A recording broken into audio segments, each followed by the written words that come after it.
One of the things that I really like about Texas is the diversity of culture that we have down here. And one of the cultures we're blessed with, of course, is the Mexican culture. And it's everywhere down here. It's in our food, it's in our music. And I've always been interested in the Mexican Indian culture.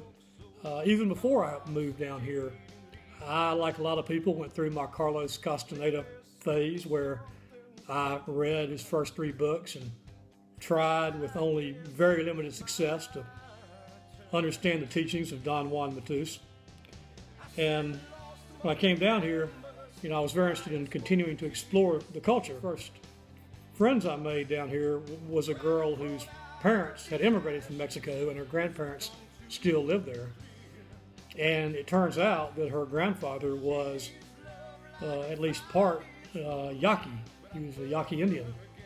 And she mentioned to him one time that her friend was interested in the culture and was reading these books and was trying to understand some of these teachings.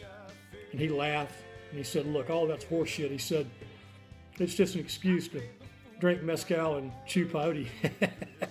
All that made sense to me.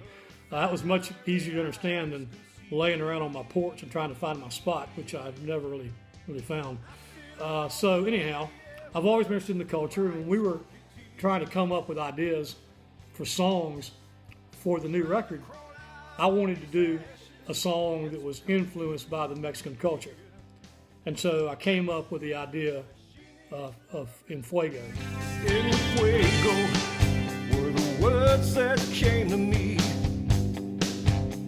when she blew smoke so intoxicatingly.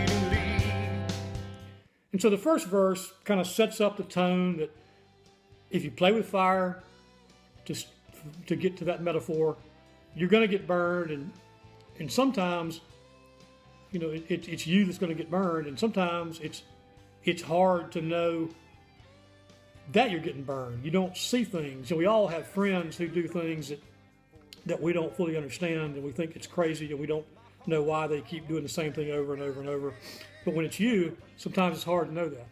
And the chorus sort of speaks to the aftermath of having been burned, and looking back and thinking, I know that was bad for me, but I liked it and I sure would do it again. And everybody has and does things that they know they shouldn't do, but even when recognizing how destructive they may be, they still kind of want to do them.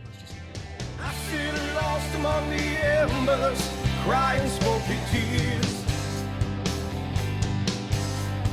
trying to crawl out of these ashes.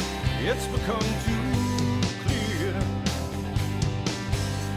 that she needs love like a fire needs wood, but I burn for her again if only I could. Joe actually wrote the second verse and dropped in a very nifty Johnny Cash reference. It's always good to reference Johnny Cash. And the third verse really would normally be some sort of resolution. And in some cases, the protagonist rises out of the problems and the mess that he or she's in and lives a happy life. Sort of the subtle resolution here is not that at all. That, he's saying, I know it was horrible and I know I shouldn't, but I just want a little more of her, and if that's the end of me, so be it, but that's what I want. I wasn't thinking about it at the time, but in hindsight, I think that gets to the concept of Sonder, which I wrote about on my blog this past week. The idea that everybody's life is an epic movie, and there are major parts, there are recurring parts, and there are extras. And sometimes someone plays a major role in your life, but you only play an extra role or a recurring role in their life. And I think it's important to remember that for a couple of reasons. One is I think it's always important to try to be a good extra, and that's something that I'm going to write more about. I've been thinking about a lot. But I also think it helps to know that, look, maybe this girl is a major character in my epic film, my life, but I'm not in hers. And that's just the way it is. I wasn't really sure, how this song was going to turn out. I didn't have a specific vibe I was going for beyond just a sort of Mexican influence compared to, say, For Lenore, where I had a very specific vibe I was going for and a very specific message I was trying to bring across. And I have to say, Joe and the band did a fantastic job turning this story, this feeling into a song.